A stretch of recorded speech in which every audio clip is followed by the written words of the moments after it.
प्रभु, ये विवाह मुझे स्वीकार्य नहीं है प्रभु।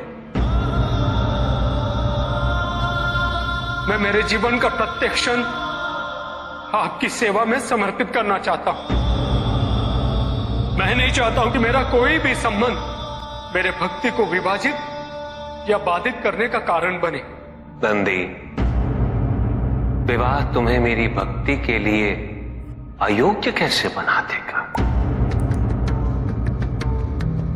उसमें बाधा कैसे उत्पन्न कर देगा? माता, आपके और प्रभु के बीच में इतनी चुनौतीपूर्ण स्थितियां उत्पन्न हुई, फिर भी आप दोनों स्थिर रहे।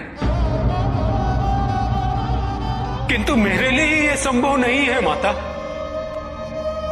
क्योंकि मैं अपने दायित्व के मार्ग में कोई भी विकर्षण सहन ही नहीं कर सकता। नंदी, मेरे एक प्रश्न का उत्तर दोगे? पहले तो तुम केवल मेरे प्रति ही समर्पित थे, किंतु अब तुम मेरे साथ साथ पार्वती की भी आराधना करते हो।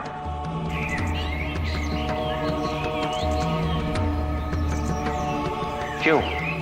प्रभु,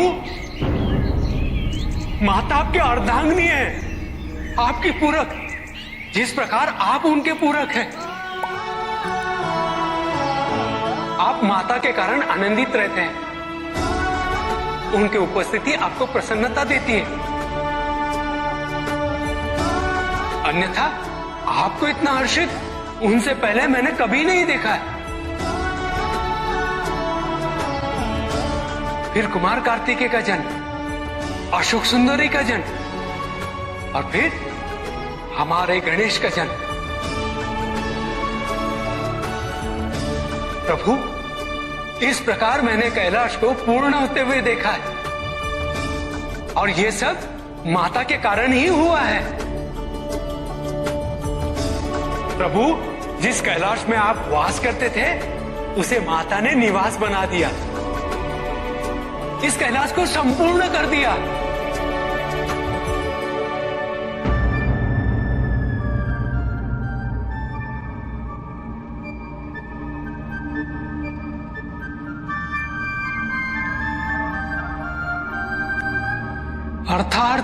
अर्थात व्यक्ति की पूर्णता हेतु विवाह आवश्यक है नंदी।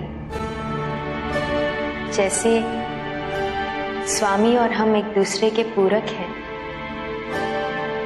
उसी प्रकार तुम्हारी अर्धांगिनी और तुम एक दूसरे के पूरक बनोगे। विवाहित जीवन की अनुभूति, परिवार का सुख, उसके सुख और उसकी सुरक्षा के लिए संघर्ष,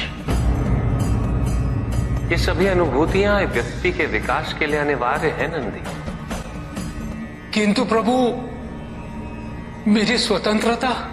स्वतंत्र तो वो नहीं है नंदी जो विवाह के विचार से भयभीत तो होते हैं या संकोच करते हैं,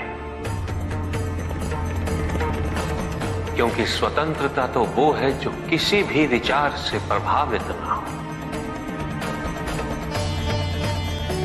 किसी भी सुख, किसी भी दुख से प्रभावित ना हो। और जो व्यक्ति इतना तटस्थ हो, जागरूक हो, उसकी स्वतंत्रता को तो विवाह से भी प्रभावित नहीं होना चाहिए। और फिर क्या गणेश, कार्तिकेय और अशोक सुंदर, ये सभी विवाह उपरांत परिवर्तित हो गए? क्या उनका विवाहित होना उनकी भक्ति और उनके समर्पण में बाधा बन गया नंदी? उनकी स्वतंत्रता में बाधा बन गया? क्या अपने माता पिता के प्रति उनका प्रेम और उनका सेवा भाव घट गया नंदी? फिर मेरे एक और पुत्र को ये चिंता क्यों?